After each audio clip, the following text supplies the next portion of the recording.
Welcome, students. So we are back with our topic of unit number 4, right?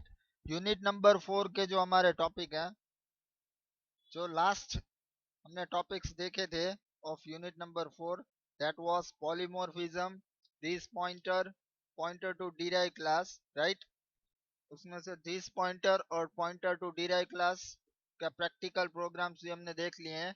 एक virtual function practically हमने देखना बाकी है, right? सो वो हम इस वीडियो में कवर अप कर लेंगे, प्रैक्टिकल ऑफ वर्चुअल फंक्शन, क्योंकि वर्चुअल कीवर्ड का यूज जो था वो हम इनहेरिटेंस में कर चुके हैं, practically as well as theoretically. So let's continue. Run time type identification, RTTI, right? ये जो आपका वर्ड है RTTI, ये फुल फॉर्म में भी एग्जाम में 1 मार्क में पूछा जाता है। Run time type identification. So आपको ये जो फुल फॉर्म है वो याद रखना है।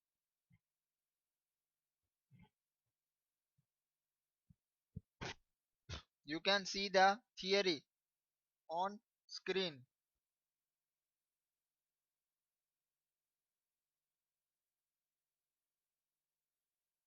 Okay, run time type identification, RTTI, as its name suggests, lets you determine the type of an object at run time। ठीक है, जो आपका रन टाइम ऑब्जेक्ट है, राइट, वो आपको रन टाइम जो ऑब्जेक्ट आपका डिटरमाइन करवाना है वो पॉसिबल होगा आपका RTTI से।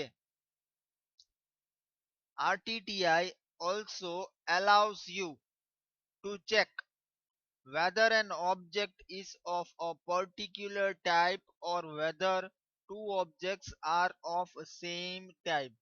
ठीक है, RTTI जो है आपको वो आपको अलाउ करता है कि आपका ऑब्जेक्ट जो है वो कौन सी टाइप का है, या फिर कोई और दो ऑब्जेक्ट्स हैं वो सेम है या नहीं है, right? This can be done, और ये करने के लिए, right, this can be done by using type ID operator, right? Type ID operator जो है उसका यूज करके आप ये काम करवा सकते हो, विच determines the actual type of its argument, right? जो आपको एक्चुअल आर्ग्यूमेंट है वो डिटरमाइन करवा सकता है, the type ID operator. In C++, there are three main elements used for runtime type identification, right? C++ में हमारे पास 3 एलिमेंट्स हैं जो रन टाइम टाइप आइडेंटिफिकेशन के लिए यूज किए जाते हैं। The first one is dynamic cast operator. पहला कौन सा आपका डायनामिक अंडरस्कोर कास्ट ऑपरेटर, इसका यूज क्या है? It is used for conversation between base class and derive class objects, right? जो आपका बेस क्लास और डिराइव क्लास के ऑब्जेक्ट्स हैं उनके बीच जो कन्वर्सेशन है, राइट, उसके लिए आप इसका यूज कर सकते हो, dynamic underscore cast operator. Second one जो है type ID operator, it is used for identifying the actual type of an object। किसके लिए यूज होगा? जो आपका एक्चुअल टाइप होगा ऑब्जेक्ट का वो आइडेंटिफाई करने के लिए टाइप आईडी का ऑपरेटर जो है उसका यूज किया जाएगा। And the last and the third one, the type underscore info। This class stores the type information returned by the type ID operator। ठीक है, जो जो क्लास होता है, जो type info, this class stores the type information. ठीक है, जो इंफॉर्मेशन रिटर्न की जाएगी टाइप आईडी ऑपरेटर के बाद, जो ऑपरेटर रिटर्न करेगा उस क्लास की इंफॉर्मेशन स्टोर करेगा टाइप इन्फो। तो ये तीन ऑपरेटर्स हैं जिनका यूज करके आप रन टाइम टाइप आइडेंटिफिकेशन का जो गोल है आप फुलफिल कर सकते हो, राइट। अब हम एक जो हमारा टॉपिक पहला रह गया है प्रैक्टिकली प्रीवियस वीडियो में, उसका प्रैक्टिकल प्रोग्राम देख लेते हैं।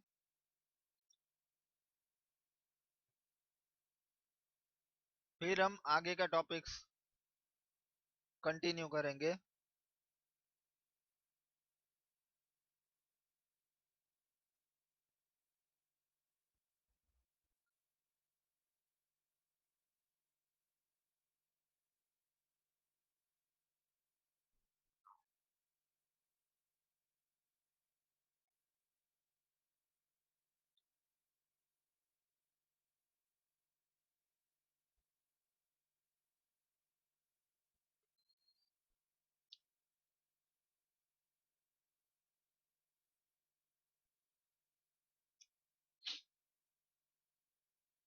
Okay, program for virtual function, right. So virtual function का हमारा टॉपिक था, उसका प्रोग्राम हम देखने जा रहे हैं।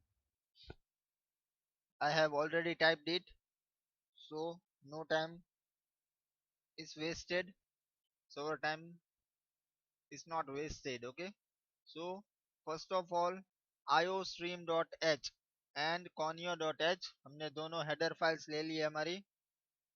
उसके बाद क्लास बेस, बेस नाम का क्लास बना रहा हूं, यहाँ पे मैंने नाम दे दिया बेस, राइट।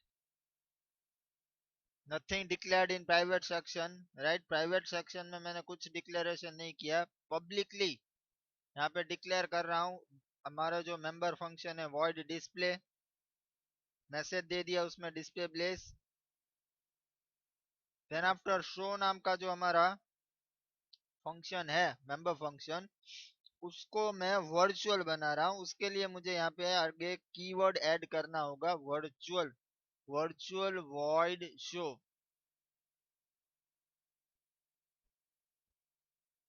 ओके, यहाँ पे इसकी कोडिंग ओवर हो गई, डेफिनेशन क्लास ओवर, राइट।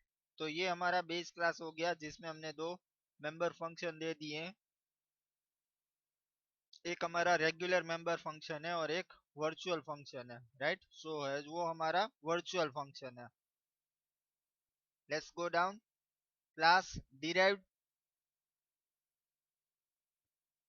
यहाँ पे हमारा जो बेस क्लास है वो इनहेरिट कर रहा हूँ पब्लिकली। इससे क्या होगा कि ये दोनों जो मेंबर फंक्शन है वो कहाँ पे आ जाएंगे, डिराइव क्लास में। अगेन यहाँ पे भी डिस्प्ले नाम का फंक्शन दे रहा हूँ। यहाँ पे मैंने मैसेज दिया डिस्प्ले डिराइव, यहाँ पे मैसेज दिया डिस्प्ले बेस। दोनों फंक्शन के नाम सेम है, राइट। एक में डिस्प्ले बेस आएगा, एक में डिस्प्ले डिराइव आएगा। तो कौन सा डिस्प्ले फंक्शन होगा वो हम मैसेज जो आउटपुट में आया उस पर से पता लगा सकते हैं कि कौन सा डिस्प्ले फंक्शन कॉल हुआ है। ओके, यहाँ पे जो मैंने वर्चुअल फंक्शन बनाया है, यहाँ पे अगेन उस वही फंक्शन दे रहा हूँ। उसमें दे दिया मैंने शो डिराइव, यहाँ पे शो बेस, राइट। तो आप डिफरेंस देख सकते हो, डिस्प्ले दोनों क्लास में है और शो नाम का फंक्शन भी दोनों क्लास में है, राइट। ये दोनों फंक्शंस जो मेंबर फंक्शन है सेम यहाँ पे भी दिए मैंने, पर जो शो फंक्शन है वो हमारा वर्चुअल फंक्शन है, right. Okay, let's move down, class over. तो हमारा बेस क्लास और डिराइव क्लास दोनों का कोडिंग हो गया कंप्लीट। अब हमें मेन क्लास की तरफ आगे बढ़ना है। यहाँ पे डिक्लेयर कर दिया void main. Okay, base class का ऑब्जेक्ट बनाया, उसका नाम मैंने दिया बेस बी, और डिराइव क्लास का ऑब्जेक्ट है डी, राइट। तो दोनों क्लास के ऑब्जेक्ट यहाँ पे मैंने डिक्लेयर कर दिए हैं। Okay, base star BPTR, right. ये क्या किया मैंने, बेस क्लास का पॉइंटर ऑब्जेक्ट डिक्लेयर किया है, राइट। ये आपका रेगुलर ऑब्जेक्ट है, और यहाँ पे जो आपको दिख रहा है, right, this is base class pointer object, right. Pointer declare कर रहा हूं,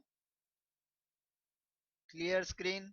then after bptr points to base. अभी जो आपका पॉइंटर ऑब्जेक्ट है किसको पॉइंट आउट कर रहा है, बेस क्लास को, राइट। अब इस ऑब्जेक्ट को मैं बेस क्लास का जो ऑब्जेक्ट है, राइट, उसका एड्रेस दे रहा हूं, एंड पर्सन बी, ओके। अब इस पॉइंटर से मैं डिस्प्ले कॉल करूंगा, कौन सा बेस कॉल होगा, कॉल्स बेस वर्जन, राइट। याद करिए हमें दोनों मेंबर फंक्शन एक ही नाम के दोनों क्लास में दिए हुए हैं, तो कौन सा फंक्शन कॉल होगा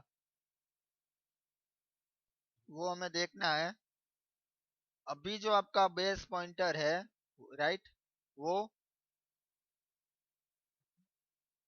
इसको पॉइंट आउट कर रहा है, बेस क्लास के ऑब्जेक्ट को, राइट। अब मैं यहाँ पे डिस्प्ले को फंक्शन कॉल और पॉइंटर ऑब्जेक्ट से जब आप मेंबर फंक्शन कॉल करते हो तो इंस्टेड ऑफ डॉट आपको ये एरो साइन के यूज करना है, जो चीज हम प्रीवियस वीडियो में भी देख चुके हैं जब हमने पॉइंटर टू डिराइव क्लास का प्रोग्राम देखा था, राइट। bptr शो, तो ये आपके दोनों बेस क्लास की मेथड्स कॉल होंगी, क्योंकि अभी जो आपका पॉइंटर है वो किसको पॉइंट आउट कर रहा है, and person B, base class के ऑब्जेक्ट को, ओके। अब मैंने पॉइंटर में दूसरा एड्रेस दिया है, वो है एंड पर्सन डी, राइट। तो अब हमारा बीपीटीआर किसको को पॉइंट आउट कर रहा है, डिराइव क्लास को। तो अब जो आप बीपीटीआर डिस्प्ले दोगे यही चीज अगेन यहाँ पे रिपीट की है, पर अब जो मेथड्स आपकी कॉल होगी यहाँ पे display, right, calls base version, base class की डिस्प्ले होगी, और शो है वो डिराइव क्लास का, राइट। क्यों, क्योंकि ये वर्चुअल फंक्शन किया हुआ है, दैट मीन्स के जो करंट ऑब्जेक्ट पॉइंट आउट कर रहा हो जिसका एड्रेस होगा उसी को कॉल करेगा, वर्चुअली फंक्शन होगा तो। अदरवाइज बीपीटीआर जो है, राइट, वो बेस क्लास का पॉइंटर है, दैट मीन्स के वो डिस्प्ले को ही कॉल करेगा बेस क्लास के। तो ये डिफरेंस है कि आप जब किसी फंक्शन को वर्चुअल बनाते हो तो जिसको आपको पॉइंटर ऑब्जेक्ट पॉइंट आउट कर रहा होगा उस क्लास की मेथड मेंबर फंक्शन कॉल होगी in case of virtual function, okay. पहले हम प्रोग्राम को कंपाइल कर लेते हैं, then we will discuss the output, okay. Successful bptr points to base, right. पहले जो हमारा पॉइंटर है वो किसको पॉइंट आउट कर रहा है, बेस को, तो डिस्प्ले बेस शो बेस, ठीक है, नो मैटर, उसमें कोई कंफ्यूजन नहीं है। अब bptr डिराइव को पॉइंट आउट कर रहा है, राइट। डिस्प्ले मेथड फिर भी बेस क्लास की कॉल हुई है और शो मेथड डिराइव क्लास की, राइट। अब आपको समझ में आ गया होगा कि वर्चुअल बनाने से क्या डिफरेंस है, राइट, क्या फर्क पड़ता है अगर आप वर्चुअल फंक्शन बनाते हो, right, in case of member functions having the same name, same नाम के मेंबर फंक्शन हो आपके बेस क्लास में और डिराइव क्लास में, तो कौन सा मेंबर फंक्शन कॉल करना है, right, that depends upon your object, calling object, right. तो ये था हमारा डिस्प्ले और शो मेंबर फंक्शंस तो सेम है, हमने उसमें से शो को हमने वर्चुअल बनाया था। तो this is our virtual function, by making your function virtual, right? You can solve your problem of calling member function of base and derive class, right?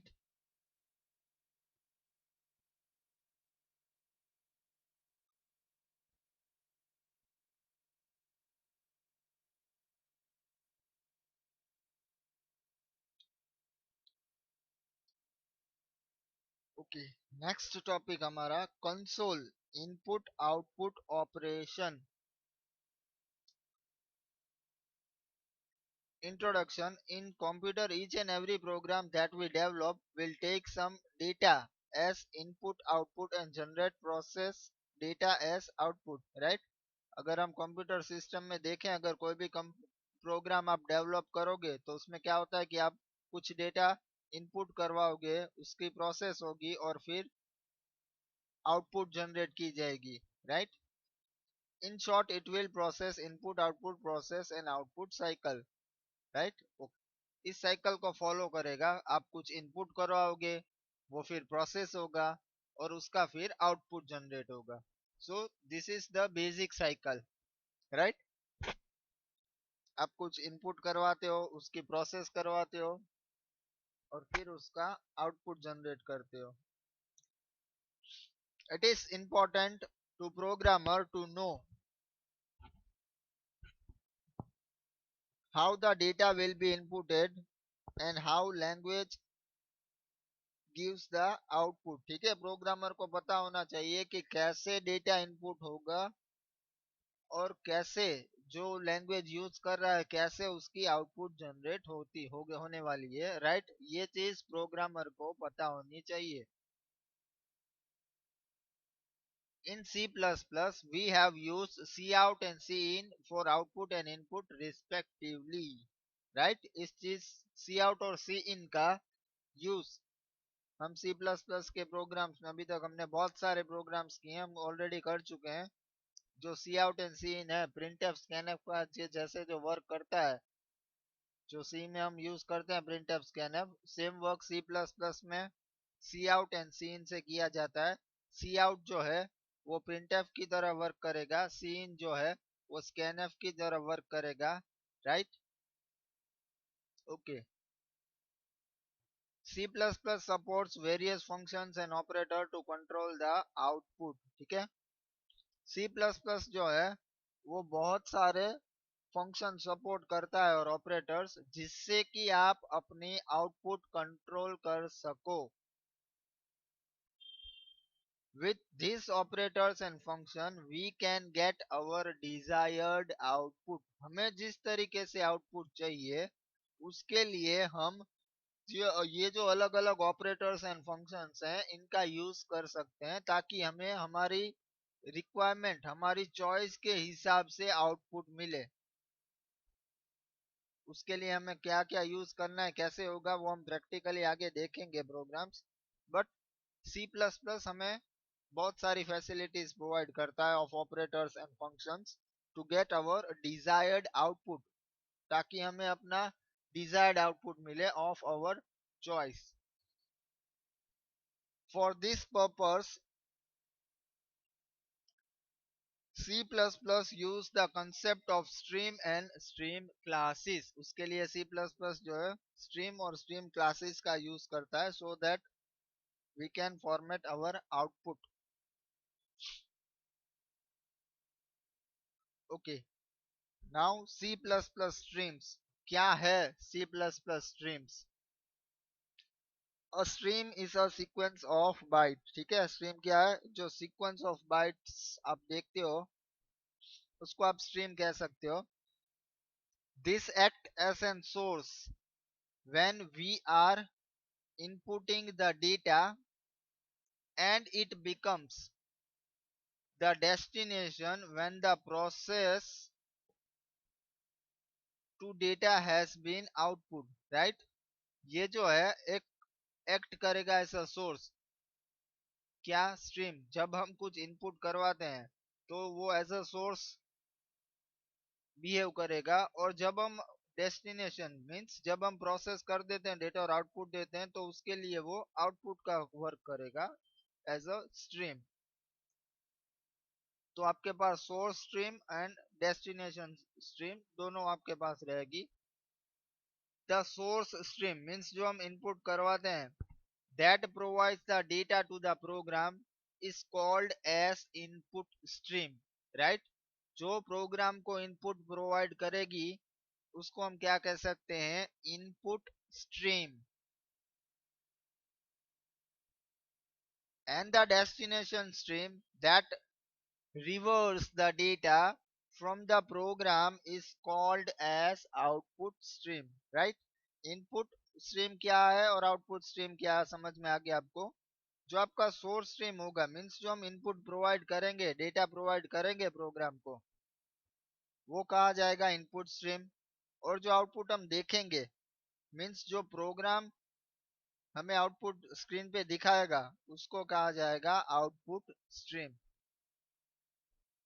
It's very simple. The data in input stream will become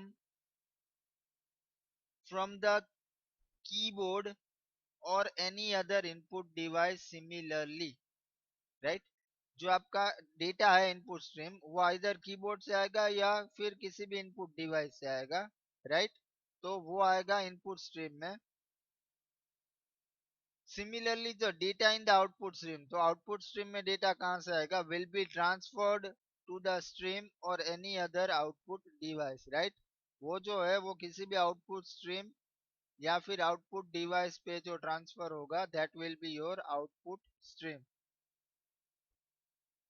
C++ contains predefined streams। C++ में बहुत सारी predefined streams हैं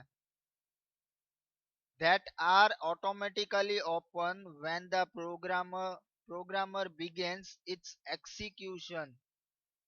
At that moment, C++ also starts the service like cout and in which monitor and keyboard are default devices for input and output, right? तो C++ जो है उसके पास predefined streams है जो एक्चुअली वर्क करती है जब प्रोग्रामर अपना एग्जीक्यूशन स्टार्ट करता है तो उसकी आउटपुट स्ट्रीम्स वर्क करेगी। अगर कीबोर्ड में से कुछ इनपुट ले रहे हैं तो इनपुट स्ट्रीम वर्क करने लगेगी, right?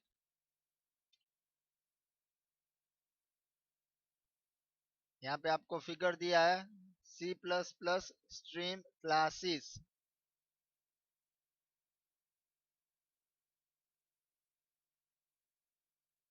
The C++ input-output system contains lot of classes that are useful to define various streams to deal with console as call as disk file, right? C++ के पास बहुत सारे classes हैं जो useful होंगे हमें to define various streams, right? To deal with console as call as disk file, right?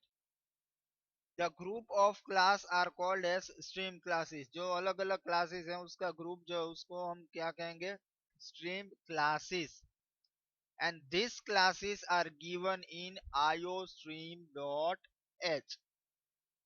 right? ये सब classes कौन से classes header file में है, वो है iostream.h जो हम C++ के programs में पहले से import करते आ रहे हैं, right? Without iostream जो इनपुट आउटपुट स्ट्रीम है, जो आपका सी आउट सी इन जो है कमांड्स, वो वर्क नहीं कर देंगे अगर आप ये हेडर फाइल नहीं लोगे तो।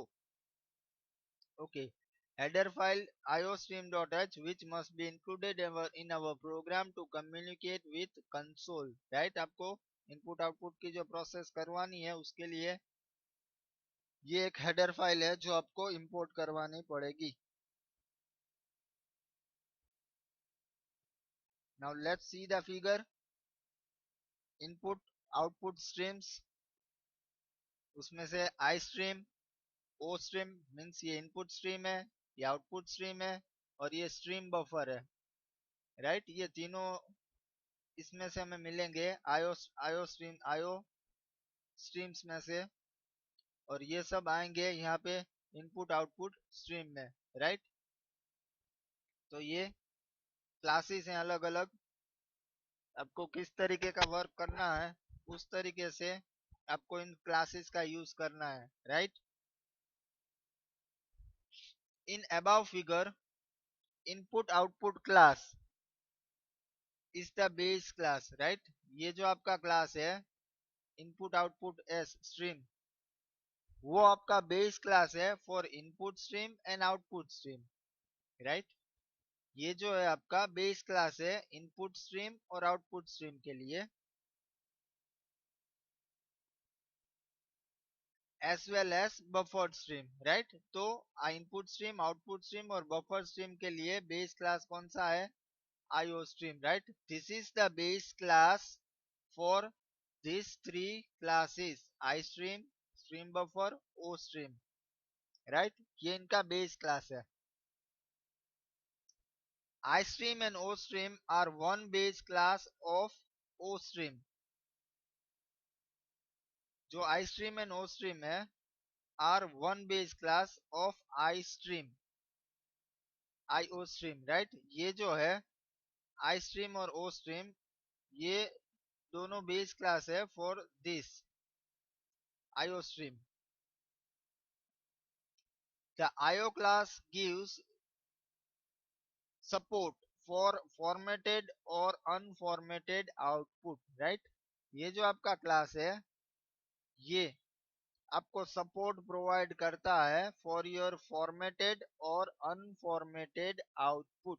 आपको किस तरीके का आउटपुट चाहिए उसके लिए आपको इस क्लास का यूज करना है, आईओ स्ट्रीम का, right. Okay, unformatted operations. Okay, ये जो है टॉपिक हम आगे नेक्स्ट वीडियो में कंटिन्यू करेंगे, जहाँ पे हम डिस्कस करेंगे कैसे आप अपने आउटपुट को फॉर्मेटेड आउटपुट को भी कंसीडर कर सकते हो, मीन्स कैसे आप अपने आउटपुट डेटा को फॉर्मेट कर सकते हो, जो आपका अनफॉर्मेटेड डेटा है वो कैसे हैंडल किया जाता है by using formatting functions, right. इस वीडियो के लिए I am ending up now, right. अभी मैं क्लोज कर रहा हूँ, आगे कंटिन्यू करूंगा नेक्स्ट वीडियो में। Till then, thank you very much.